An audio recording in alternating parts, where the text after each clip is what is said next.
நெறைய வாட்டி வந்துட்டு இந்த சைபர் கிரைம் பத்தி நம்ம நெறைய பேசியிருக்கோம். இந்த சைபர் கிரைம் வந்துட்டு வர வர ரொம்பவே அதிகமாயிட்டு தான் போயிட்டுருக்கு.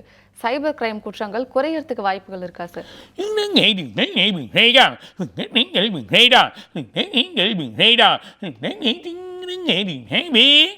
இந்த ஃப்ராடு அதுவும் பர்டிகுலராக இந்த சைபர் கிரைம் பயங்கரமான ஃப்ராட் நடக்குது. அதுவும் கம்ப்யூட்டர் சம்மந்தப்பட்டதில் தான்.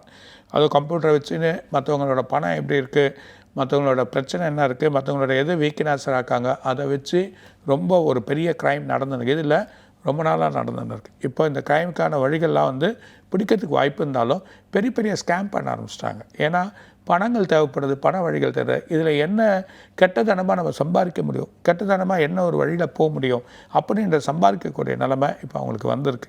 அந்த மாதிரி சூழ்நிலைகள் இருக்கிறதுனால மக்கள் ரொம்ப கவனம். மெயினாக தன்னோட அக்கௌண்ட், தன்னோட நம்பர் மற்றவங்களுக்கு பரிமாற்றம் பண்ணாதீங்க. இன்னொருத்தருக்கு வழி பண்ணி கொடுக்காதீங்க. எது ஹெல்ப் பண்ணுறதாலும் தெரிஞ்சு வழி தெரிஞ்சவங்களாக பார்த்து செயல் பண்ணுங்கள். இது மூலிமா உங்களுக்கு வந்து என்னென்னா ஆசைகள் அதிகமாக இருக்கும். இப்போது 100 போட்டால் 10,000 வந்துடும், 100 போட்டால் 1,00,000 கொடுக்குறாங்க அப்படின்ற ஒரு எண்ணங்கள் உங்களை வளர்த்தி விடுவாங்க. இந்த வளர்த்தி விடக்கூடிய எண்ணங்களை நீங்கள் பணத்தையோ இல்லை மற்ற வழியோ போட்டோ உங்கள் பணங்கள் போயிடும். அதில் பெரிய லாஸ் ஆகும். புரியுது?